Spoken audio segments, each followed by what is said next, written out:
था, white discharge नहीं था, कोई सिक्रेशन नहीं था, फिर भी निदान नहीं हो रहा था और उसका बर्निंग ये दिन ब दिन बढ़ते जा रहा था। और आखिरकार डॉक्टर ने भी उनकी इच्छा के खिलाफ उसको हिस्टेक्टोमी की सलाह दी थी। और जब ऐसे होता है तो पेशेंट लास्ट ऑप्शन के तौर पे आयुर्वेद के पास आता है। ये भी आयुर्वेद के पास आई तो वो महीना सितंबर महीना यानी शरद ऋतु का नैसर्गिक पित्त प्रकोप का काल था। शक्ल से उसकी पित्त प्रकृति नजर आ रही थी, तो हेतु ढूंढने के लिए मैंने उसको पूछा कि इसी महीने में ये तकलीफ ज्यादा बढ़ी क्या? तुरंत उसने हाँ कहा। तो और क्लियर हो गया कि शरद ऋतु में लक्षण बढ़ रहे, तो ये पित्तजन्य लक्षण है। तो उसको हेतु ढूंढने के लिए मैंने कहा कि आप दही कितना खाती हो? तो तुरंत उसने कहा सर मैं रोज कटोरे कटोरे दही खाती हूँ, फिर भी मुझे तकलीफ होती है। क्योंकि समाज में ये गलत फहमी है कि दही ठंडा होता है। एक्चुअली दही का जो विपाक है ये उष्ण है। तो दही ये रक्त पित्त दृष्टि करने वाला होता है। कि नमकीन पापड़ ज्यादा चाय पीती थी। और सबसे मेन बात कि उसके हस्बैंड जो कि एक व्यापारी थे, वो रात को 11 बजे आते थे, तो उसके बाद में उसका खाना होता था और उसके बाद में वो 12-1 बजे सोती थी। तो तुरंत मैंने पूछा कि तुमको रात को 12-1 के बाद में फिर से नींद खुलती है? उसने कहा खुलती है। मैंने कहा छोटी छोटी बात पे गुस्सा आता है? उसके हस्बैंड ने कहा वो तो सर पहले से चालू है। दोपहर 12 के बाद में सिर में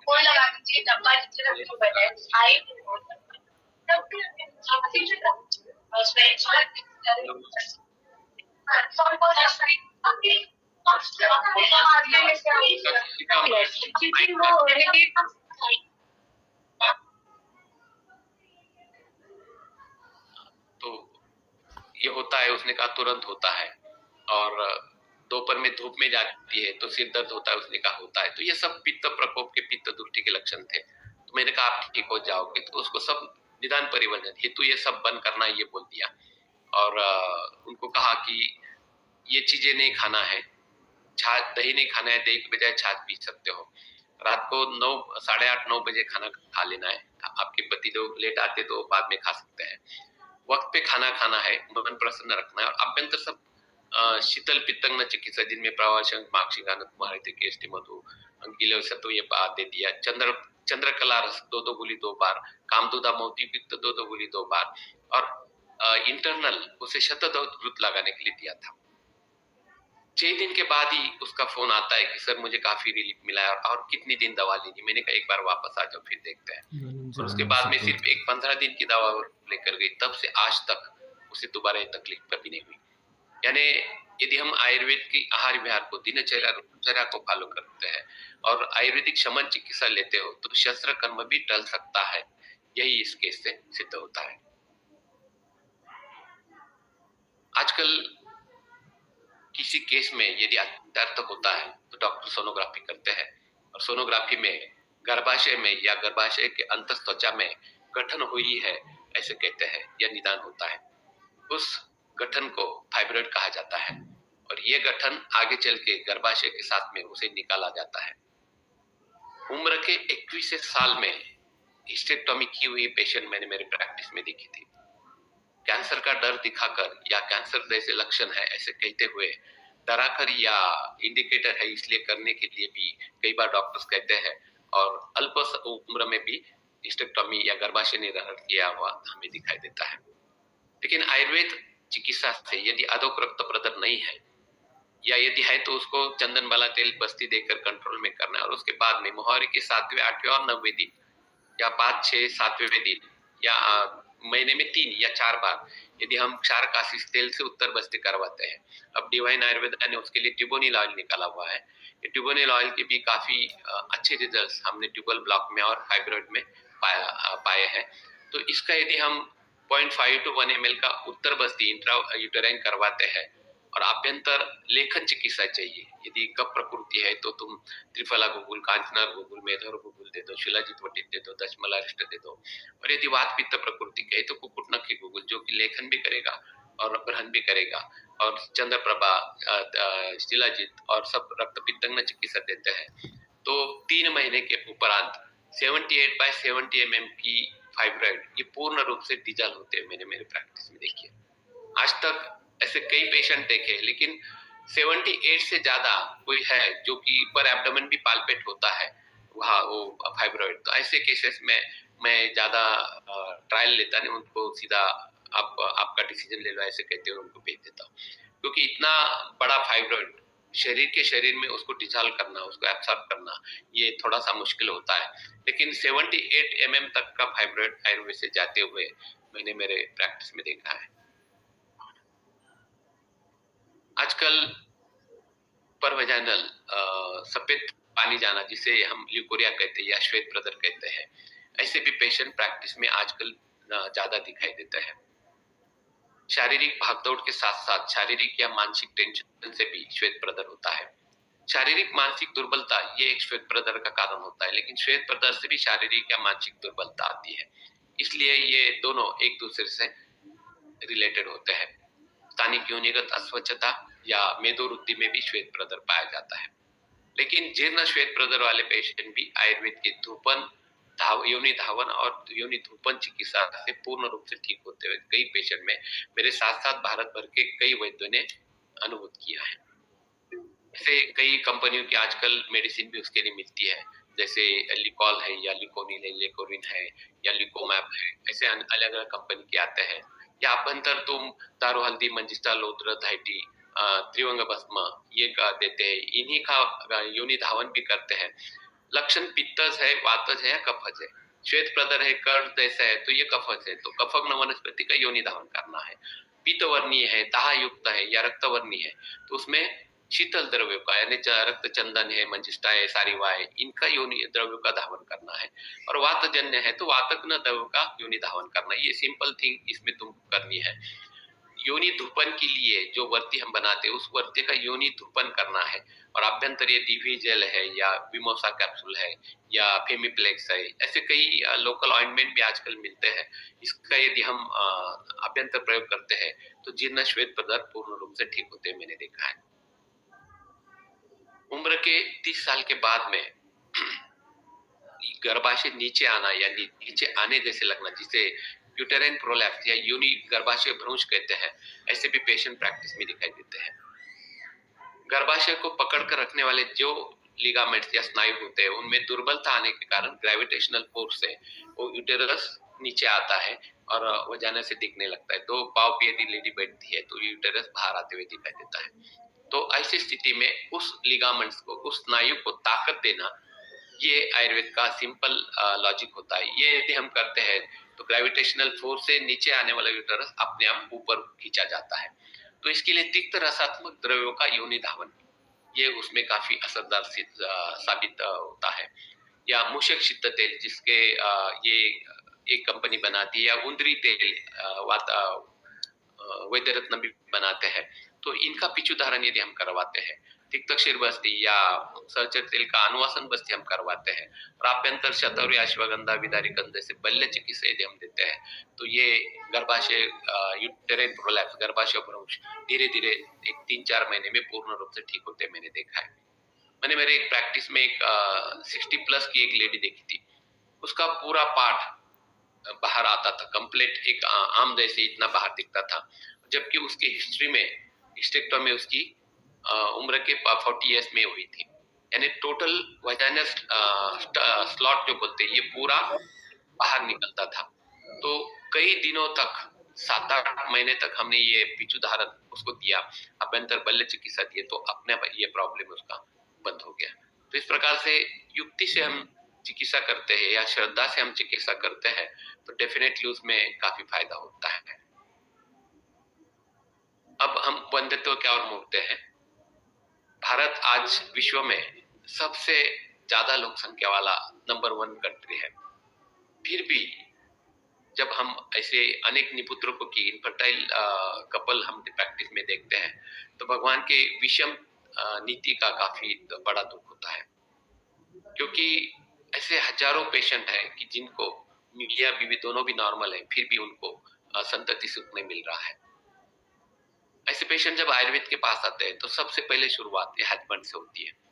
उसका सीमेन एनालिसिस जब हम करते हैं तो शुक्राणु की संख्या कम होना जिसे हम ऑलिगोस्पर्मिया कहते हैं, शुक्राणु बिल्कुल न होना जिसे हम अजोस्पर्मिया कहते हैं, या शुक्राणुओं की हलचल कम होना जिसे हम पुअर मोटिलिटी या एस्टोनोस्पर्मिया कहते हैं, या वीर्य में गाढ़ापन होना जिसे हम हाई विस्कोसिटी कहते हैं, या बाकी सीओ की यदि हम बात करें तो ट्यूबल ब्लॉक है या नो ल्यूटर साइकिल है या इरेगुलर मेंसेस है या लैक ऑफ सेक्स एजुकेशन, ये भी एक कारण मैंने कुछ केसेस में देखा है। तो इन सभी का यदि हम विचार करते हैं और आयुर्वेद के अनुसार इसकी चिकित्सा हम करते हैं तो डेफिनेटली इन निपुत्रिकों के जीवन में संतति सुख का दिया जलाने का काम आयुर्वेद से हम डेफिनेटली कर सकते हैं। अब ऑलिगोस्पर्मिया जिसमें शुक्राणु की संख्या कम है, इनमें तो आयुर्वेद डेफिनेटली 100% सक्सेसफुल होता है। लेकिन जिनमें शुक्राणु की संख्या 0 है तो इनमें भी आयुर्वेद के सिवा वर्ल्ड में किसी भी पैथी के पास उपचार नहीं है। ऐसे मोर देन 100 पेशेंट की रिपोर्ट्स मैं दिखा सकता हूँ और पूरे भारतवर्ष के सभी वैद्यों की रिपोर्ट्स यदि हम कैलकुलेट करें तो लाखों एविडेंस हमारे पास है। एक पेशेंट में यदि स्पर्मेटोजेनिक टेस्टिकुलर बायोप्सी यदि होती है और स्पर्मेटोजेनिक सेल्स है तो डेफिनेटली आयुर्वेदिक चिकित्सा से काउंट बढ़ता है। एक खान पेशेंट है, देखो खाली पेशेंट है, इसका काउंट नील था और 3 महीने के उपरांत उसका काउंट ये 7.5 मिलियन हुआ था।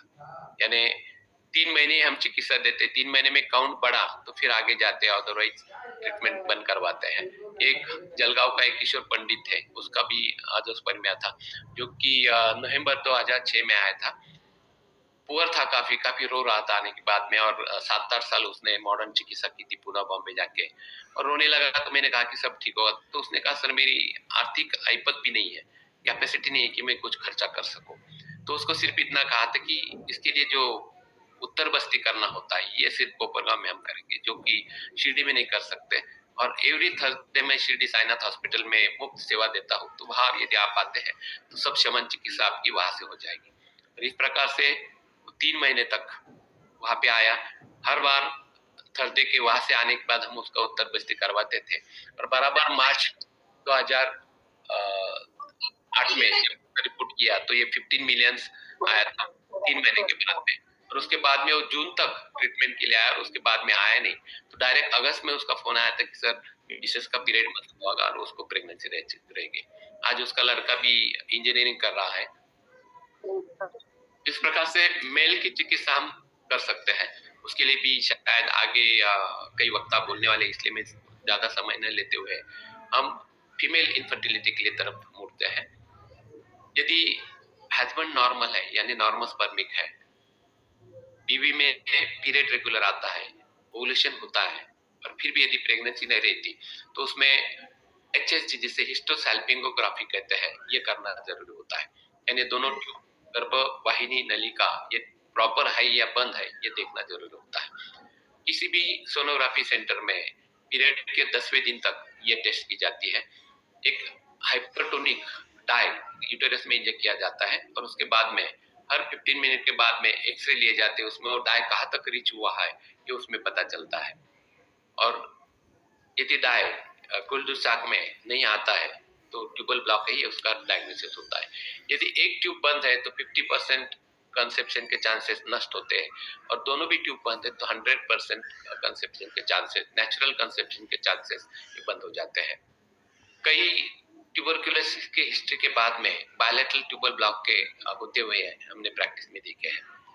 लेकिन आजकल डायग्नोस्टिक लेप्रोस्कोपी की जाती है जिसमें भी ट्यूब ओपन होने का दावा डॉक्टर्स करते हैं, लेकिन 2 या 3 महीने के बाद यदि हम HSG करवाते तो फिर से ट्यूबल ब्लॉक उसमें दिखाई देता है।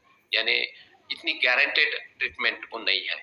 वैसे ही यदि ट्यूबोप्लास्टी ये सर्जरी की जाती है जिसका भी सक्सेस रेट काफी कम है, लेकिन यदि हम हर साइकिल 2 या 3 या 4 ट्यूबोनिल ऑयल के या चंदन क्षारकासी तेल का उत्तर बस्ती करवाते हैं तो उस पेशेंट में यदि कॉर्नियल ब्लॉक है तो कॉर्नियल ब्लॉक के ओपन होने के चांसेस मोर देन 80% होते हैं। इसमें भी ट्यूबल ब्लॉक कॉर्नियल है या फिम्ब्रियल है तो फिम्ब्रियल ट्यूबल ब्लॉक ओपन होने के चांसेस काफी कम होते हैं, लेकिन ओपन होने वाले केसेस भी प्रैक्टिस में हमने देखे हैं। दिल्ली में तो मेरी शिक्षा जो कि वैद्य चंचल शर्मा है वो तो सिर्फ ट्यूबल ब्लॉक पे काम कर रही है। मोर देन 1000 से ज्यादा ट्यूबल ब्लॉक ओपन होने के एविडेंस उसके पास है। तो एक वैद्य के पास इतने हैं तो पूरे भारत भर के एविडेंस यदि हम कलेक्ट करते हैं तो लाखों में हो जाएंगे। तो इस प्रकार से ये भी ट्यूबल ब्लॉक ओपन होता है। एक गरीब दाम्पत्य थे, हस्बैंड सेंटरिंग काम करता था और स्त्री 24 उम्र 24 वो खेती में ऐपत न होने के बावजूद भी विवाह को 4 वर्ष होने के कारण एलोपैथिक चिकित्सा लेते थे और संतान सुख न होने के कारण के तौर पे जब आयुर्वेद के पास आए तो दोनों ने हाथ जोड़कर रोते हुए यही कहा कि बड़ी उम्मीद के साथ हम आयुर्वेद के पास आए हैं और खर्चा करने की हमारी कैपेसिटी नहीं है, तो कुछ भी करके हमें आप उपशय दिलाओ। एक छोटे से गांव में वो दोनों दाम्पत्य रहते थे।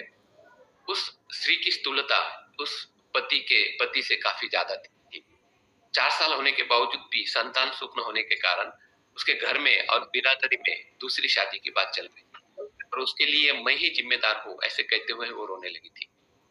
उसके जितने भी रिपोर्ट्स थे उस सब में पीसीओडी ये तो निदान था ही था, लेकिन साथ में एचएचजी में बायलैटरल कॉर्नियल ट्यूबल ब्लॉक ये उसका निदान था। तो उसको मैंने एक ही कहा कि आयुर्वेद से ट्यूबल ब्लॉक ओपन होता है तो तुम्हारी जोड़ी सलामत रखने का काम आयुर्वेद डेफिनेटली करेगा। और स्थौल्य के लिए कुछ पथ्य समझाते हुए उसे सहचल तेल का मात्रा बस्ती पीसीओडी के लिए घर पर रेगुलर कैसे लेना है ये समझा दिया। आभ्यंतर शिलाजत्वती त्रिफला गुगुल चंद्र प्रभावटी कुबेराक्षवटी दशमोलारिष्ट और अभ्यंतर अशोक एस्टिमधुरी गुडमार प्रवा विडंगानंद मोहित की कॉम्बिनेशन उसे शुरू कर दिया और पीरियड के 7वें दिन उत्तर बस्ती के लिए आना ये समझाया। उत्तर बस्ती किस प्रकार से होता है, उसे क्या फायदा, स्टोरीज उनको मैंने दिखा दी और 7वें दिन के लिए कुछ बराबर 7वें दिन जब वो आई तो आने के बाद पहले उन दोनों ने हाथ जोड़ के ही कहा कि सर हमारी कैपेसिटी नहीं है, उसके लिए खर्चा कितना आएगा। तो मैंने कहा यदि तुम्हारी जोड़ी सलामत रहती है तो वही मुझे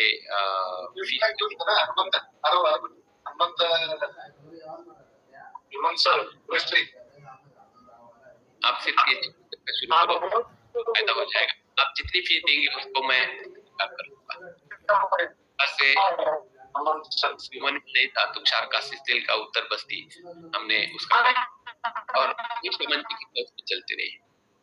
एक ही महीने में उस पथ्य से और शमन चिकित्सा से और सहचर तेल के अनुवासन बस्ती से करीबन 3.5 kg वेट उसका कम हो गया और 2 ही महीने में उसका पीरियड आ गया।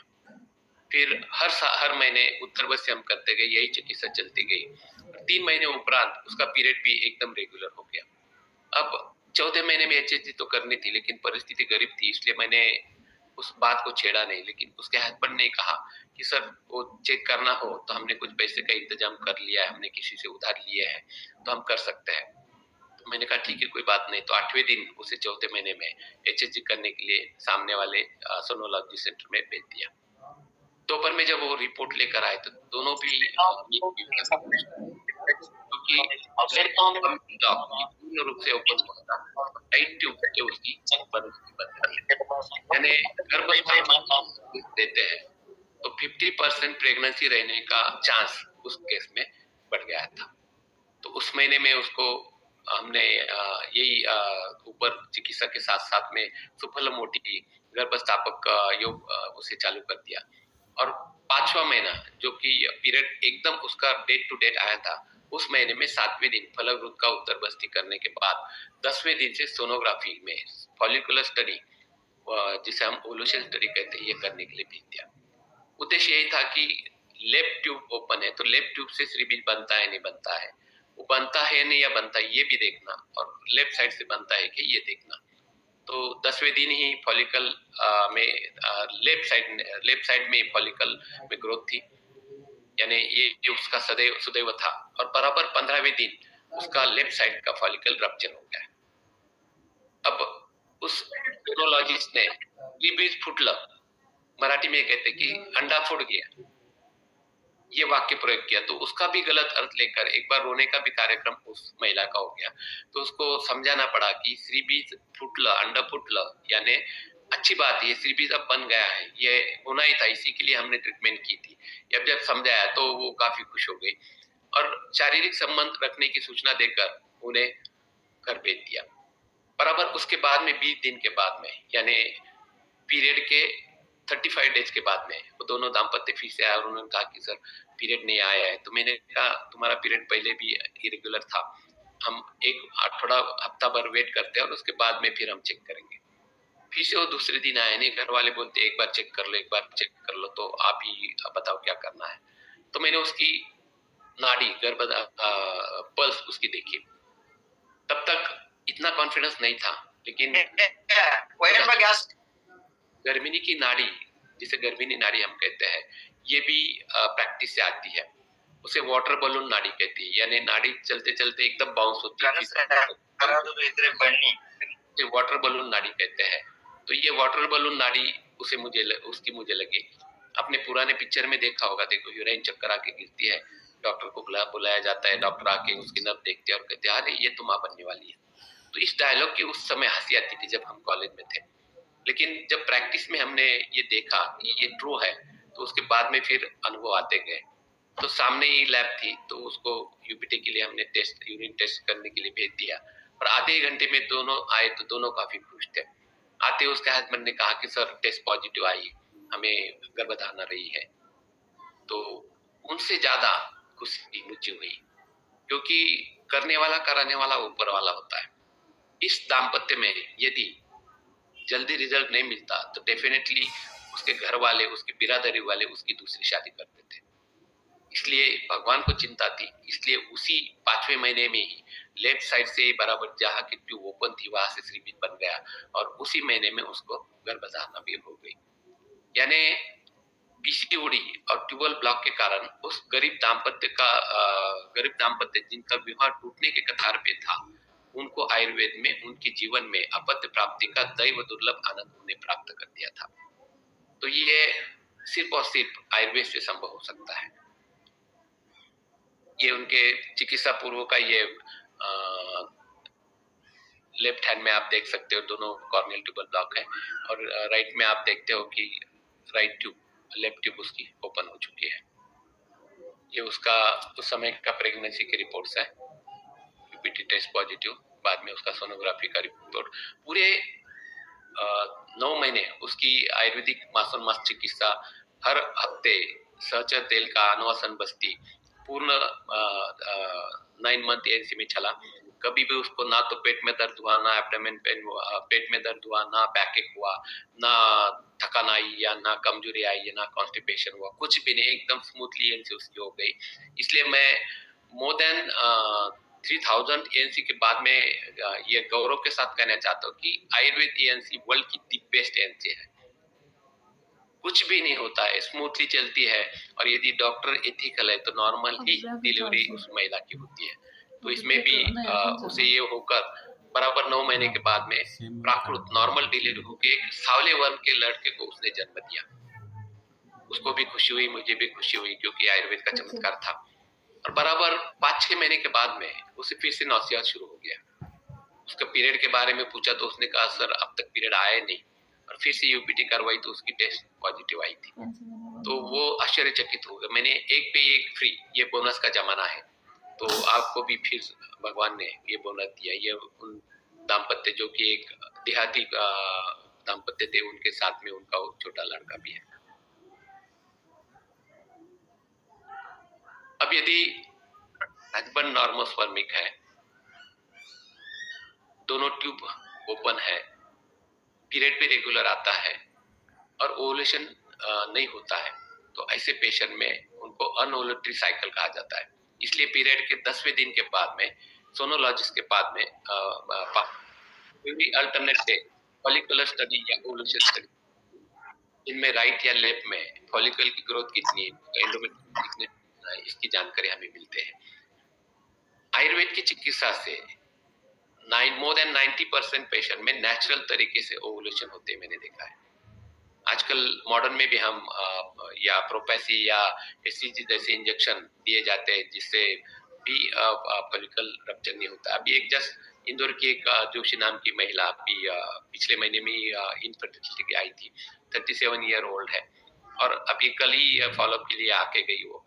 और उसके पिछले महीने में जब वो आई तो आने के बाद उसने पाव पकड़ के एक बार रोने का कार्यक्रम किया, क्योंकि उसकी पूर्ण वैवाहिक जीवन में एक बार भी उसका ओवुलेशन नहीं हुआ था, जबकि उन्होंने 2-3 बार आईवीएफ का चांस लिया, क्या रप्चर नहीं होता है, इसलिए आईवीएफ का चांस लेके लिया, लेकिन कंसेप्शन नहीं हुआ था। और सभी प्रकार के उपचार करने के बावजूद भी उसका ओवुलेशन कभी नहीं होता था, जो कि आयुर्वेद के एक ही महीने की चिकित्सा से हुआ था। यानी सिर्फ श्रीबीज निर्मित का भी आनंद कितना होता है, ये भी उस महिला में मैंने देखा। ये भी एक पुणे की 30 इयर्स की एक स्थूल महिला थी, एकदम हसतमुख, छोटी छोटी बात पे वो दिल खुलास हंसती थी। और प्रेगनेंसी का विषय निकलते ही टेंशन में आकर नमी हुई आंखों से हंसते हंसते वो रोने लगती थी। उसका पति संजय उनके साथ में लास्ट ऑप्शन के तौर पे वो आयुर्वेद के पास आई थी। टेंशन ये शब्द मेरे डिक्शनरी में नहीं है, लेकिन अब मुझे मेरे पति संजय की दया आने लगी है, क्योंकि 4 साल होने के बावजूद भी उनकी इच्छा या घर वालों की इच्छा मैं पूर्ण नहीं कर पा रही हूँ, और उसके लिए मैं ही जिम्मेदार हूँ, ऐसे वो उच्च शिक्षित श्री कह रही थी। उसकी स्थूलता का राज उसके सब रिपोर्ट्स में था। उसके जितने भी ब्लड के रिपोर्ट्स थे उसमें एलएच, एफएसएच, सीरम प्रोलैक्टिन, ये सब एबनॉर्मल था। और मोर देन 50 फॉलिकल स्टडी के रिपोर्ट्स थे जिनमें एक बार भी उसका कभी भी ओवुलेशन नहीं हुआ था। और इसके कारण पीरियड 4-4, 5-5 महीने नहीं आता था, और उसके कारण उसकी ओबेसिटी बढ़ते बढ़ते 78 किलो तक हो गई थी।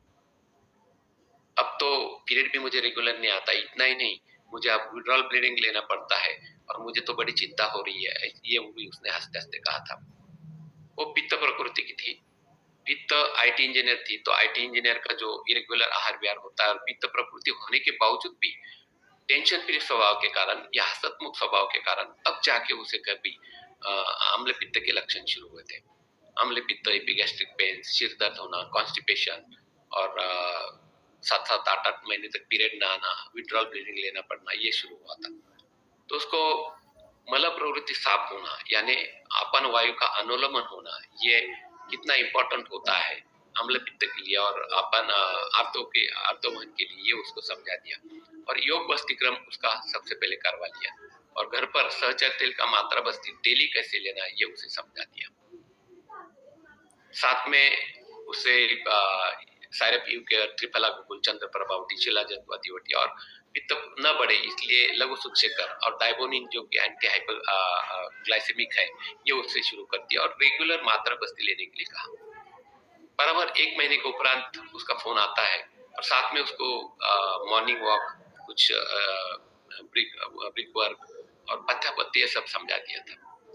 बराबर 1 महीने के बाद उसका फोन आता है, सर दवा खत्म हो गई, पीरियड तो अब तक नहीं आया, क्या मैं उसको विड्रॉल ब्लीडिंग लूं? क्योंकि जब ये आई थी तब उसे जस्ट 4 दिन पीरियड आकर हुए थे, तो तुरंत मैंने दवा शुरू कर ली थी। जब ऐसे पेशेंट हमारे पास आते हैं जिनको विड्रॉल ब्लीडिंग के सिवा ब्लीडिंग नहीं होता है, तो ऐसे पेशेंट में हम पहले विड्रॉल ब्लीडिंग लेकर मेंसेस ला लेते हैं, और उसके बाद में चिकित्सा शुरू करते हैं। क्योंकि ब्लीडिंग के लिए, रथ दर्शन के लिए हमें 2-3 महीने हमारे वेस्ट हो जाते हैं, और ये समय आयुर्वेद के नाम पे लग जाता है। इसलिए एक बार विड्रॉल ब्लीडिंग लेते हैं और हमारी ये उपरोक्त चिकित्सा शुरू करते हैं, तो महीने 1.5 महीने, ज्यादा से ज्यादा 2 महीने में नेचुरल तरीके से पीरियड आते हुए तुमको पेशेंट में दिखाई देता है। तो इस पेशेंट में भी पीरियड आके गया था, इसलिए दवा चालू की थी। तो मैंने कहा कि हम वेट करते हैं कब पीरियड आएगा, फिर से दूसरे महीने की दवा लेकर चली गई, फिर तीसरे महीने की दवा लेकर जाने के बाद में 2.5 महीने के उपरांत उसे नैसर्गिक मेंसेस आ गए। काफी खुश हो गए। उसने कहा कि sir this is happen for the first time in my life, कि विदाउट कोई विड्रॉल ब्लीडिंग या हार्मोनल पीस लिए बगैर मुझे पीरियड आया है। तो मैंने कहा इस महीने में हम ओवुलेशन स्टडी करके देखते हैं, उसमें डेफिनेटली कुछ चेंज नहीं होगा, लेकिन कुछ फॉलिकल में ग्रोथ होती है क्या देखते हैं। तो उसी महीने में उसको कुबेराक्ष रोटी, ओविजन, ये कुछ फॉलिकल के लिए उसे शुरू कर दी, और बाकी की दवा चालू रही। सहचर तेल का बस्ती चालू रहा। 19 डे तक MSF यानी मल्टीपल स्मॉल फॉलिकल बायलैटरल, दोनों भी राइट लेफ्ट में यही रीडिंग रहा। तो मैंने कहा कोई बात नहीं, तो उसने भी हंसते हंसते चिंता व्यक्त की कि सर कुछ हो गया नहीं होगा। मैंने कहा वेट करते हो जाएगा। अगले 2 महीने के उपरांत पीरियड उसका 1.5 महीने में आ गया। मात्रा बस्ती चलता रहा। उस महीने में भी फलक का उत्तर बस्ती उसका किया, और उस महीने में हमने सोनोग्राफी फॉलिकल स्टडी नहीं किया। जब चौथा महीना उसका मंथ पे आया, बराबर 30 दिन में आया, तो उस महीने में फलक उत्तर बस्ती के बाद में 10वें दिन से उसको एरंडी का तेल, कैस्टर ऑयल, रात को आधा कप गर्म दूध में 1 चम्मच लेने के लिए कहा, जो कि फॉलिकल को स्टिमुलेशन देता है। और अदरक सोरस नस्य 5वें दिन से दो दो दोनों नाक में डालने के लिए दे दिया। वो काफी इरिटेंट होता है, वो पिट्यूटरी को स्टिमुलेशन देता है और फॉलिकल बनने शुरू हो जाते हैं। तो जब 10वें दिन में हमने सोनोग्राफी की तो लेफ्ट में 5/7 mm का फॉलिकल था और राइट में MSF था, एंडोमेट्रियम 4 mm था। 12वें दिन फॉलिकल की साइज 12/11 mm बनी, MSF लेफ्ट में राइट में था और फॉलिकल एंडोमेट्रियम 6.8 बन गया। 16 दिन फॉलिकल की साइज 24/23 mm थी और एंडोमेट्रियम 10 mm था। This is the proper size follicle की भी और एंडोमेट्रियम की, जो कि रप्चर होने की स्थिति में थे। तो उसको उसी दिन शारीरिक संबंध की सूचना देकर 17 दिन फिर से फॉलिकल रप्चर हुआ है नहीं हुआ है कंफर्म करने के लिए UHG करने के लिए बोला। दोपहर 1-1:30 बजे उसका फोन आता है और वो एकदम खुशी से चिल्ला कर कहती कि सर फॉलिकल रप्चर हो गया, फिर it has happen for the first time in my life कि नेचुरल तरीके से श्रीबीज बना है। तो मैंने कहा कोई बात नहीं, आप आगे चल के हो जाएगा। इन शॉर्ट PCOD और हार्मोनल इम्बैलेंस का उपाय आयुर्वेद में है क्या, ये पूछने वाले किसी भी अज्ञानी वैद्य के लिए या किसी भी अज्ञानी लेमैन के लिए ये सबसे बड़ा एक एविडेंस बन सकता है। पीरियड का रेगुलर होना या ओवुलेशन होना ये PCOD रिग्रेस होने का या PCOD डिसॉल्व होने का मुख्य लक्षण होता है। और यदि ओवुलेशन भी हो रहा है तो हार्मोनल इम्बैलेंस भी नेचुरली ठीक हुआ ये उसका अर्थ होता है। यदि ये करने के बाद में भी यदि ओवुलेशन नहीं होता है तो ऐसे पेशेंट में हम मकरध्वज वटी, सुवर्ण मकरध्वज वटी रात को एक गोली या पुष्प धनवा रस पेशेंट को दे देते हैं, जिससे भी ओवुलेशन स्टिमुलेशन होकर ओवुलेशन प्रॉपर तरीके से होता है। लेकिन स्टेप बाय स्टेप जाना है, अदरक सोरस नस्य या कैस्टर ऑयल, फिर सरसों तेल का बस्ती, और उससे भी नहीं हुआ तो पुष्प धनवा, और उससे भी नहीं हुआ तो सुवर्ण मकरध्वज। और डिवाइन आयुर्वेदा की आप कैप्सूल ओवुलर कैप्सूल हमने निकाली हुई है जो 1 TID डोज में 5वें दिन से देता है, तो फॉलिकल अच्छी तरह से रप्चर होते हुए दिखाई देता है।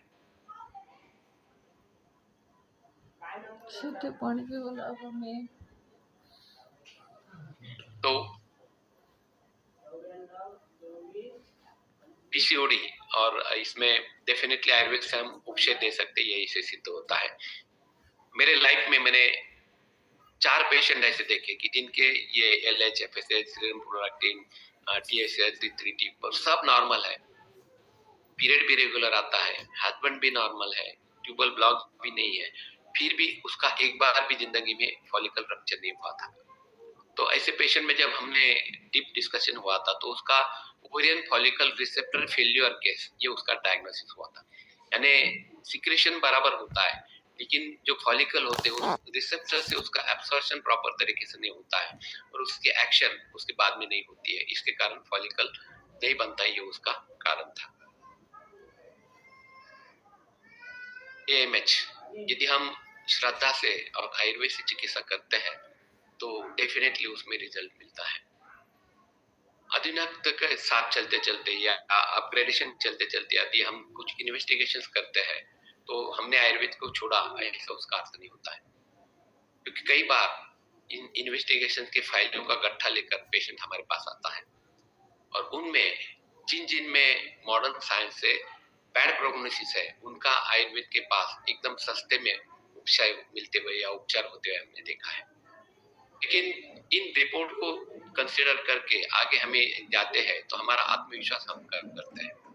आजकल AMH जिसे एंटी मुलेरियल हार्मोन कहते हैं, ये एक टेस्ट इनफर्टिलिटी में प्रेगनेंसी रहने के लिए की जाती है, जिनमें 2.9 to 4 ये उसकी नॉर्मल इनफर्टिलिटी रेट होता है, फर्टिलिटी नॉर्मल रेट होता है, और 4 से ज्यादा यदि है तो PCOD में 4 से ज्यादा उसका काउंट होता है, और 0.3 से लेकर 2.19 तक लेस इनफर्टिलिटी रेट ये उसका अर्थ होता है। लेकिन 0.30 से नीचे मॉडर्न साइंस ने very rare chance of fertility ये कहा है।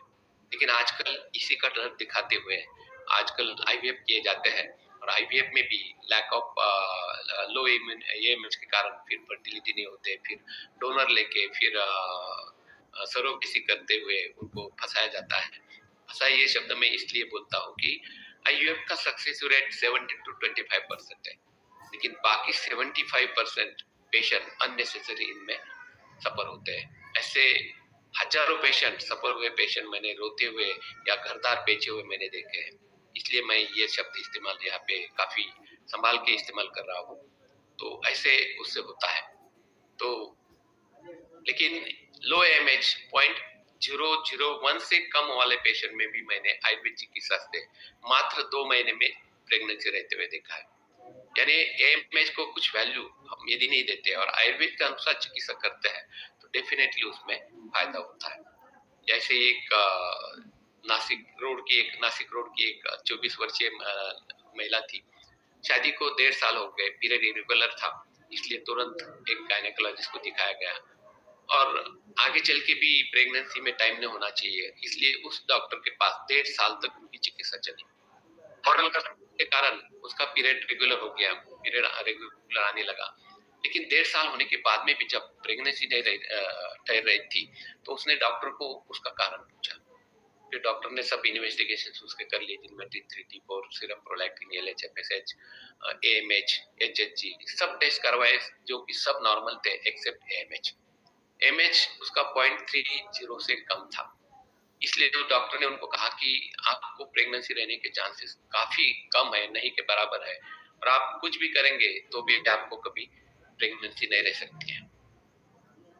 और ये दोनों मैं हमेशा ही कहते रहता हूँ कि मॉडर्न और आयुर्वेद डॉक्टर में ये फर्क होता है कि हम लोग पेशेंट के इमोशन से जुड़ जाते हैं और जुड़ जाने के कारण हम ऐसा कभी नहीं बोलते, लेकिन मॉडर्न डॉक्टर्स कभी ये इसका विचार नहीं करते, ये तो सीधा जो है वो बोल देते हैं और पेशेंट बेचारा रोने लगता है।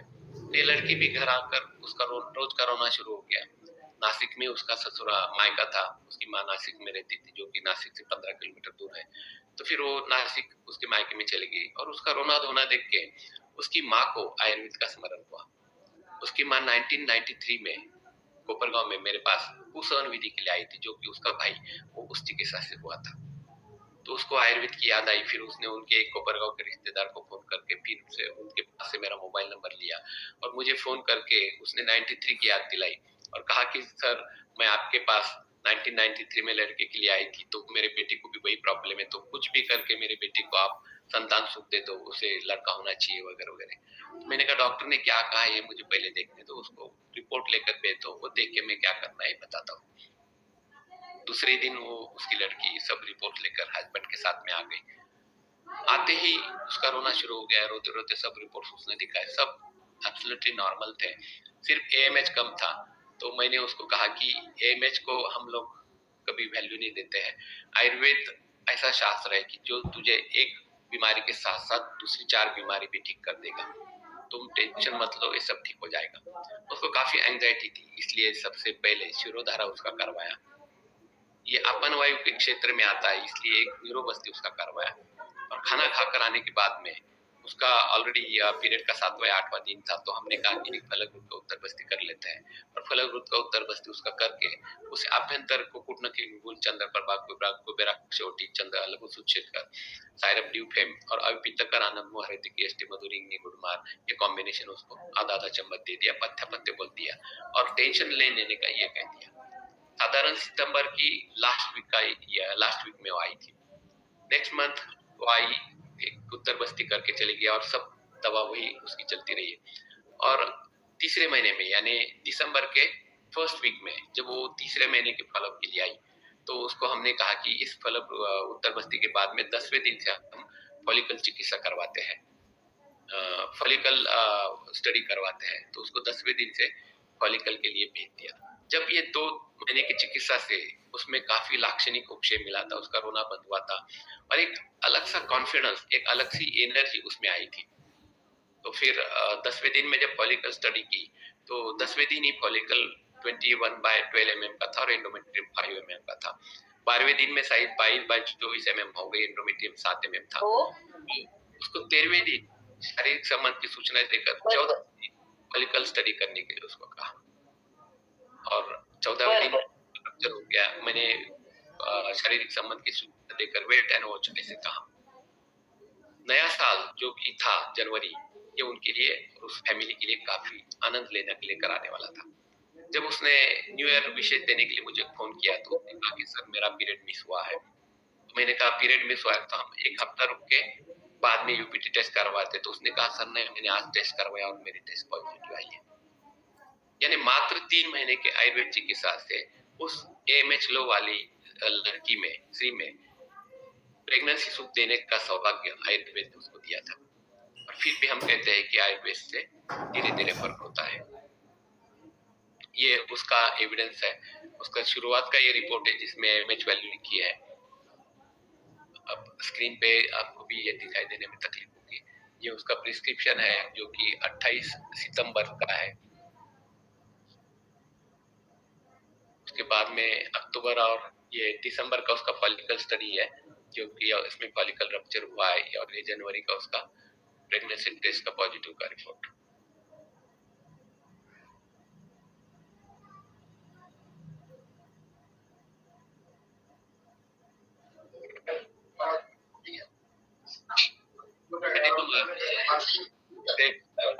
स्नायु आयुर्वेद में कह सकते हैं।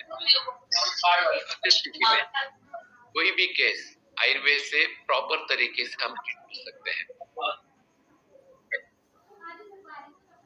असाध्य केस भी आयुर्वेद से ठीक होते हैं, हमने देखे। सिर्फ आयुर्वेद के एक एक स्टूप के ऊपर पास होना जरूरी होता है। किसी भी उम्र की स्त्री को यदि अत्यर्थ होता है, टीयूबी होता है, आदर होता है, तो डॉक्टर सोनोग्राफी करवाते हैं और सोनोग्राफी में उसे एडेनोमायोसिस ये डायग्नोसिस हुआ है ऐसे कहते हैं। और इसके लिए कोई भी शमन चिकित्सा काम नहीं करती, आगे चल के आपको गर्भाशय निधन करना पड़ेगा, ये योग्य सलाह उनको देते हैं। ये एडेनोमायोसिस यानी हमारा उदरस्थ का जो एंडोमेट्रियम होता है, एंडोमेट्रियम गर्भाशय के स्नायु को हानि पहुंचाता है,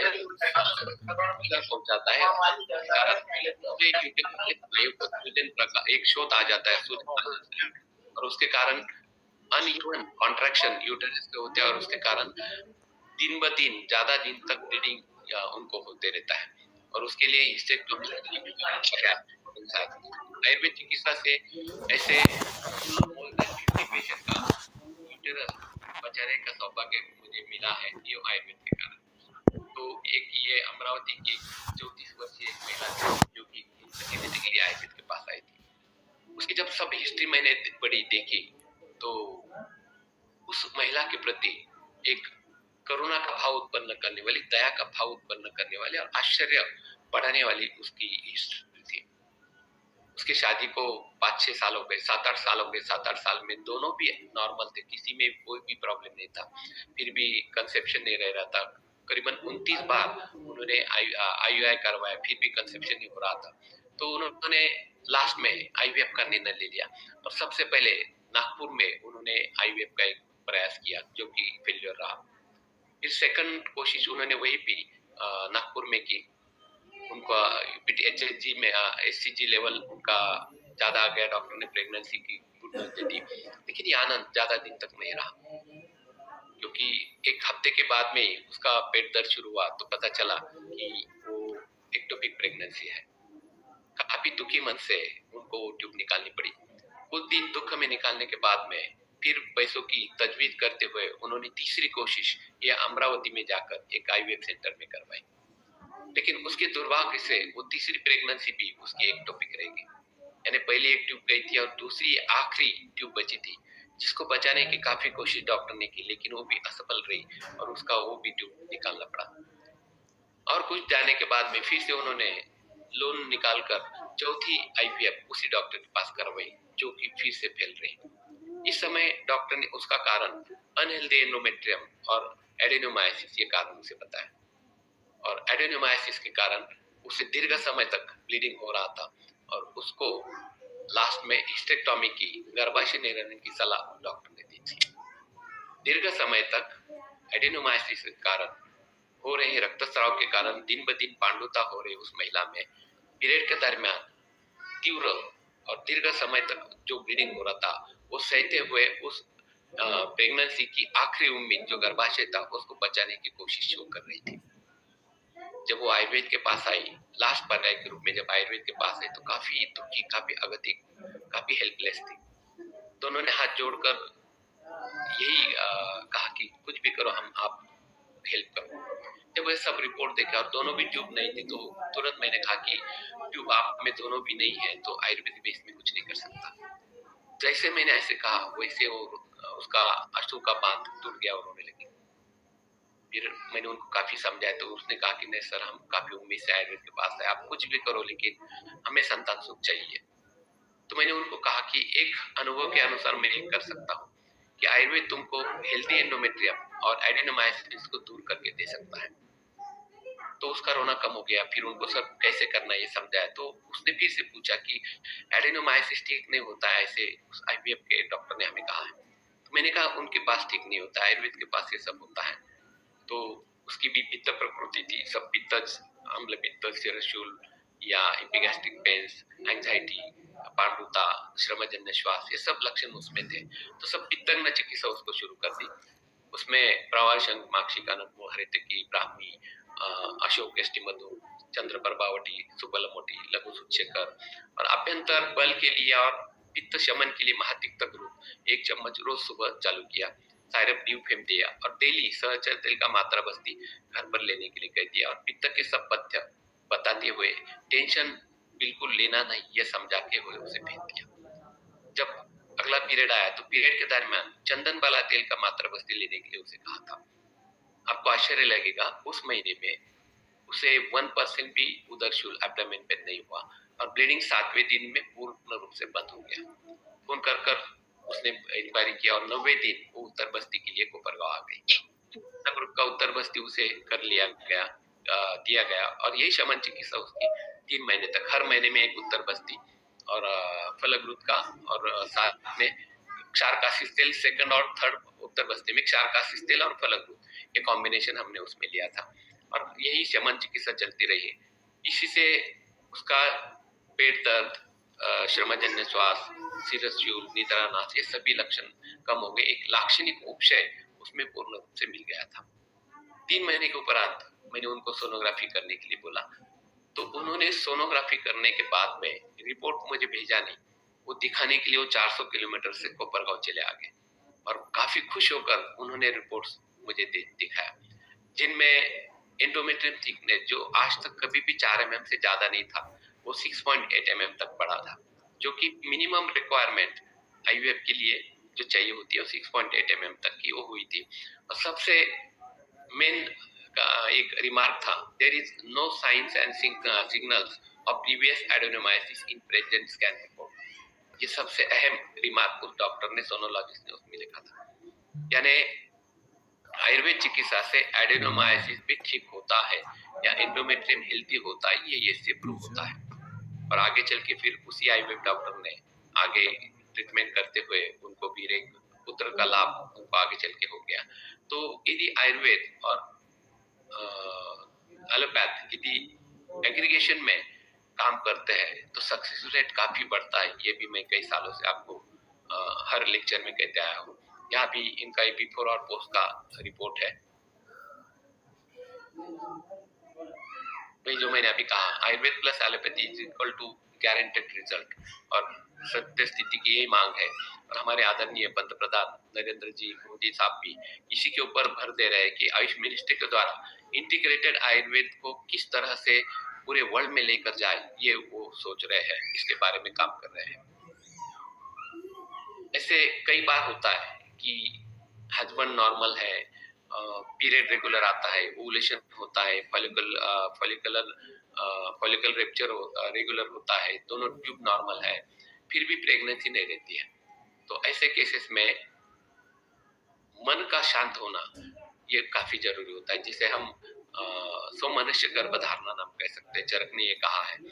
तो पूरे विश्व में मोर देन 70% पेशेंट ऐसे हैं जिनमें सभी नॉर्मल है फिर भी प्रेगनेंसी नहीं रहती, जिनको हम अनएक्सप्लेन इनफर्टिलिटी कहते हैं। ऐसे केसेस में यदि हम देखते हैं तो उसमें ईश्वर इच्छा ये सबसे अहम होती है। मैंने आज तक मेरे 38 इयर्स के प्रैक्टिस में आयुर्वेद के अनेक अनुभव मैंने देखे, अनुभूत किए हैं। असाध्य वैद्य आयुर्वेद से ठीक होते हुए देखा है। स्वर्ग सुख देने वाले आयुर्वेद के अनेक चमत्कार, अनेक आश्चर्य मैंने मेरे प्रैक्टिस में अनुभूत किए, देखे हैं। लेकिन कंक्लूजन यदि हम निकालें तो इनफर्टिलिटी के केसेस में उस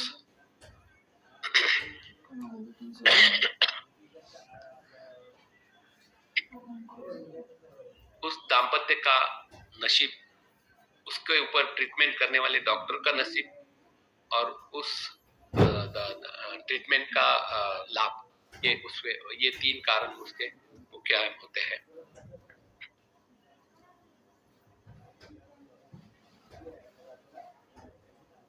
और यदि ऐसे हम करते हैं तो पेशेंट में रिजल्ट मिलते हुए मैंने देखा है। मैंने बड़े बड़े इंस्टीट्यूट से, बड़े बड़े ख्यातनाम गायनेकोलॉजिस्ट से फेल होकर आयुर्वेद के पास आने वाले मैंने कुछ केसेस देखे हैं, और सिर्फ 2 या 3 महीने की चिकित्सा से उनमें प्रेगनेंसी रहते हुए मैंने देखी है।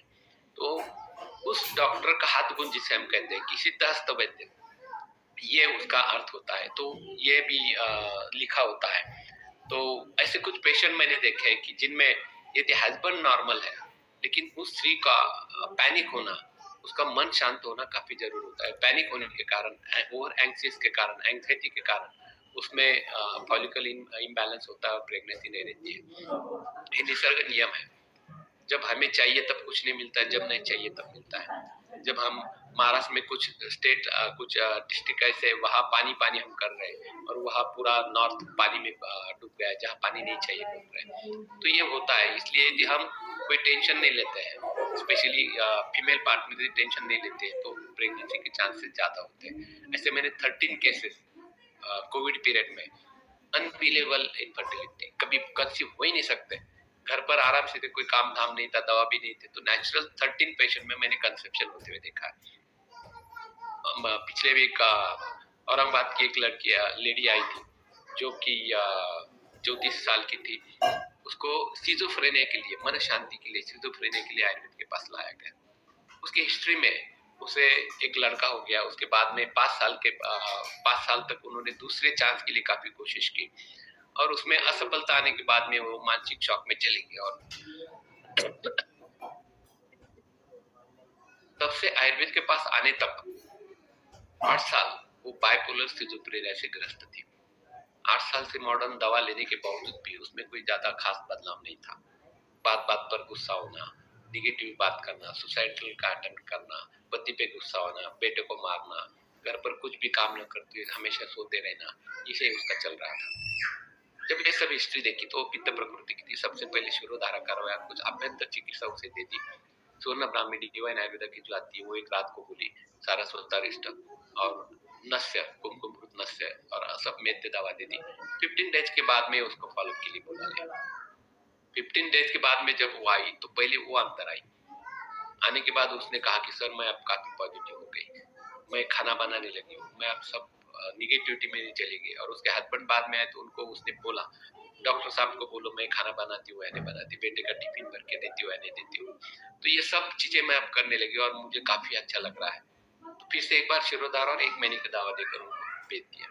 साधारण 8-10 दिन के बाद में उसके हस्बैंड का मुझे फोन आता है और कहते कि मिसेस को काफी जिम चलता है, उल्टी जैसे होता है। तो मैंने कहा उसकी पित्त प्रकृति है, 16 सूचकर मात्रा का चाटन दे दो, उसको ठीक लगेगा। फिर से 2-3 घंटे के बाद फोन आता है कि सर नहीं, बिल्कुल फर्क नहीं है। तो मैंने कहा एक काम करो, यूरिन टेस्ट करवा लो, यूटीआई में भी ऐसे होता है, या कामला होगी, इक्टेरस है, तो एक बार सीरम बिलिरुबिन चेक कर लो और मुझे भेज। दूसरे दिन फिर से उसका रिपोर्ट आते हैं, रिपोर्ट में दोनों भी नॉर्मल। तो मैंने फोन करके उनको पूछा कि उसकी पीरियड कब आके गया। तो तुरंत उसके हस्बैंड ने बोला किस लिए। मैंने कहा प्रेगनेंसी रहने के बाद भी ऐसा हो सकता है। तो वो हंसने लगा। मैंने कहा क्या हुआ। तो उसने कहा सर इसी के कारण तो वो पागल हुई थी। 5 साल हमने कोशिश की, प्रेगनेंसी नहीं रही, उसके बाद में 8 साल अभी दोबारा हो गए, 13 साल हो गए, अब तक प्रेगनेंसी नहीं रही, तो ये कैसे संभव। मैंने कहा तो एक बार टेस्ट करने बता। और आधे घंटे बाद ही उसका होना है। तो लिटरली वो जोर जोर से चिल्ला रहा था। उसने कहा सर ये मिराकल हो गया, यूपीटी टेस्ट पॉजिटिव आ गई, मेरा प्रेग्नेंट है, तो ये कैसे संभव हुआ। मैंने कहा आयुर्वेद से सब कुछ संभव होता है। यानी इस महिला का जो मन शांति थी, तो ये मनोरोग था जिस कारण हुआ था, उस मनोरोग को शांत करने के बाद में उसको गर्भधारणा हुई थी। तो ये केवल और केवल आयुर्वेद से संभव होता है। और जब हस्बैंड नॉर्मल है, ट्यूबल ब्लॉक नहीं है, ओवुलेशन रेगुलर होता है, AMH वैल्यू भी नॉर्मल है और फिर भी यदि प्रेगनेंसी रहती है तो उसको अनएक्सप्लेन इनफर्टिलिटी कहते हैं। तो ऐसे पेशेंट में आयुर्वेद में एक पित्त योनि कही है, पित्त प्रकृति की महिला है, तो उनको पोस्ट क्वाइटल बर्निंग होता है कि ये पूछो, कांटेक्ट के बाद में बर्निंग होता है, तो पेशेंट तुरंत हाँ बोलता है। तो इनमें वजाइनल पीएच एसिडिक होता है, उसके कारण स्पर्म डेड होने के कारण कंसेप्शन नहीं होता है। तो ऐसे पेशेंट में यदि हम पित्तज्ञ चिकित्सा के साथ साथ यदि कॉन्टैक्ट से पहले योनि धावन करवाते हैं, सादा खाने का सोडा जो होता है एक बाल्टी भर में 1-2 चम्मच डाल के उसमें अवगाह स्वेद लेते हैं, या सिंपल रिंगर लैक्टेट जो आता है एम्पूल आती 25 ml की, उससे वजाइनल डुश करवाते हैं आधा घंटा पहले, तो वजाइनल पीएच ये एसिडिक से अल्कली बन जाता है और स्पर्म डेड होने का संभावना बंद हो जाती है और उसमें प्रेगनेंसी रह जाती है। उसके लिए पीसीटी जिसे पोस्ट क्वाइटल टेस्ट कहते हैं, ये किसी भी लैब में ये टेस्ट की जाती है। कांटेक्ट के बाद में 1 घंटे के बाद में वजाइनल स्मीयर लिया जाता है, ये टेस्ट करवाई जाती है। तो ये करने के बाद में भी आपका डायग्नोसिस कंफर्म हो जाएगा। आजकल ये हैबिचुअल एबॉर्शन के बारे में मैंने आज तक 50 से ज्यादा लेक्चर में ये इसके बारे में बोला है, क्योंकि ये बर्निंग इशू है। डेली 7-8 पेशेंट हमारे पास स्पॉन्टेनियस एबॉर्शन के आते हैं। पिछले हफ्ते ये 12 एबॉर्शन वाली केस आके गई। तो इसका सोल्यूशन सिर्फ और सिर्फ आयुर्वेद में है। ये भी चिकन पॉक्स हिस्ट्री में है, तो ये होता ही होता है। इसलिए 3 महीने फलक का एक उत्तर बस्ती हर साइकिल में लेना है, महातिक्त घृत देकर विरेचन करवाना है। रक्त मोक्षण सबसे इम्पोर्टेंट कर्म इसमें होता है और विरेचन सौम्य विरेचन एक बार करना है और आभ्यंतर रक्त पित्तज्ञ चिकित्सा ड्यूटॉक्स टैबलेट टॉक्सोनिल कैप्सूल रक्त पाचक कोटि परिपाठादि चंद्रप्रभा प्रथम मास कोटि और रक्त पित्तज्ञ यदि हम 3 महीने चलाते हैं तो 4th महीने के बाद में चांस ले लो, जो भी कंसेप्शन होगा उसमें फिटल पोल कार्डियक एक्टिविटी ये सब आता है। और मोर देन 2000 पेशेंट मैंने ऐसे देखे हैं कि जिनकी टॉर्च पॉजिटिव थी, जिसमें सीएमई रूबेला हर्पीस पॉजिटिव थे और आयुर्वेद चिकित्सा से 3 महीने में उनको संतति सुख प्रॉपर तरीके से मिला। लास्ट में जो आता है वो रजोनिवृत्ति काल, जिनको हम मेनोपॉजल सिंड्रोम कहते हैं। इनमें शारीरिक के साथ साथ मानसिक बदलाव काफी होते हैं और काफी फनी सिम्टम्स उसमें होते हैं। मूड स्विंग होना या चिड़चिड़ापन, नैराश्य, पाल्पिटेशन होना, ब्रेस्ट में पेन होना, वजाइनल फ्लैशेस, गर्म दहाव होना, ड्राइनेस, वजाइनल ड्राइनेस या श्वेत प्रदर या निद्रानाश या बैकएक या जानुशूल या साइकोलॉजिकल कंडीशंस, ऐसे अलग अलग लक्षण उनमें होते हैं। तो सिम्टम वाइज यदि हम चिकित्सा उसमें करवाते हैं, मानसिक डिस्टर्बेंस के लिए सुवर्ण ब्राह्मी के साथ साथ शिरोधारा करवाते हैं, नस्य करवाते हैं, या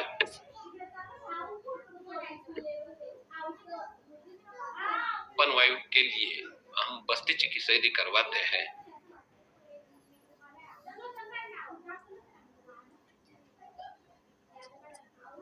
कटी बस्ती, जानू बस्ती करवाते हैं, तो सब मेनोपॉजल सिम्टम्स जो है सिंड्रोम है ये बंद होते मैंने देखे हैं।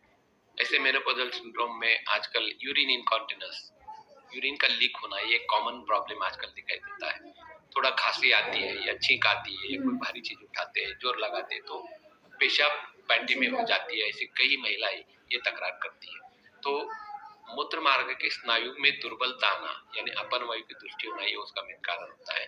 तो चंदन बला और सहचल तेल का 30 ml का यदि हम इंट्रा ब्लैडर उत्तर बस्ती करवाते हैं तो एक ही उत्तर बस्ती में ये यूरिन कॉन्टिनेंस 100% जाते हुए मैंने कई पेशेंट में देखा है। शिरडी में एक महिला आती थी जो कि उसके लिए आना था, लेकिन ज्यादा भीड़ और ज्यादा स्टूडेंट के सामने वो शर्माई, उसने कहा घुटनों में दर्द होता है। और ऐसे 1-2 महीने आई, सब ठीक है लेकिन मुझे बोलना है। फिर जब उससे पूछा तो उसने कहा कि आप मेरे बेटे जैसे हो, मुझे ऐसा ऐसा होता है और सब साड़ी में यूरिन हो जाती है, बास आते रहता है, इसलिए मेरे घर वाले भी मेरे आजू बाजू में नहीं आए थे, मेरी लड़की के पास भी नहीं जा सकती है, तो कुछ भी करके ये प्रॉब्लम सॉल्व करो। मैंने कहा एक कोपरगांव आ जाओ, वहाँ उत्तर बस्ती करवाते हैं। और एक ही उत्तर बस्ती उसका किया। उसके बाद में करीबन 3-4 महीने के बाद मुझे मिलने आई और आने के बाद उसने एक ही कहा कि सर आपने चमत्कार कर दिया, जो उत्तर बस्ती जो तेल छोड़ा था एक ही तेल में पूरी ताकत आ गई। उसके बाद में मैं करीबन 2 महीने मेरी बेटी के ससुराल में जाकर रह के आई हूँ। अब कोई मुझे मेरा हेट नहीं करता है, तिरस्कार नहीं करता है, अब मैं पूर्ण रूप से ठीक हुई। तो ऐसे यूरिन इनकॉन्टिनेंस वाले या न्यूरोजेनिक ब्लैडर वाले या यूरेथ्रल स्ट्रक्चर वाले ऐसे पेशेंट में भी हम इंट्रा ब्लैडर उत्तर बस्ती करते हैं तो उसमें डेफिनेटली फायदा होता है। तो इस प्रकार से आयुर्वेद ने स्त्री को हमारे भारतीय संस्कृति में अबला कहा है, माता कहा है, जननी कहा है, लक्ष्मी कहा है, अर्धांगिनी कहा है, सरस्वती कहा है, रमा कहा है, रमणी कहा है, ऐसे अनेक उपाधियों से स्त्री को गौरवान्वित किया है। तो ऐसे माता का, ऐसे स्त्री का आरोग्य रक्षण का काम आयुर्वेद ने उतने ही मन से या अपनापन से किया है, ये इससे सिद्ध होता है। फिर से एक बार मैं आयोजकों को तहे दिल से धन्यवाद देता हूँ, साधुवाद देता हूँ और अंत में आप सभी से मैं एक विनती करने वाला हूँ, एक प्रार्थना आपसे करने वाला हूँ कि आयुर्वेद आप कर रहे हो तो आयुर्वेद करने वाले कभी भी दुखी नहीं होते हैं। हमेशा हंसते रहिए, मुस्कुराहट अपने मुंह पे बनाए रखिए। उसके बारे में सिर्फ मैं इतना कहना चाहूंगा कि हर जज्बात को जिंदगी में जुबान नहीं मिलती, हर आरजू को जिंदगी में दवा नहीं मिलती। मुस्कुराहट बनाए तो दुनिया साथ है दोस्तों, वरना आंखों में तो आंसू को भी पनाह नहीं मिलती। धन्यवाद। जय हिंद, जय आयुर्वेद। कडा समोर शुक्रिया प्रभु जी।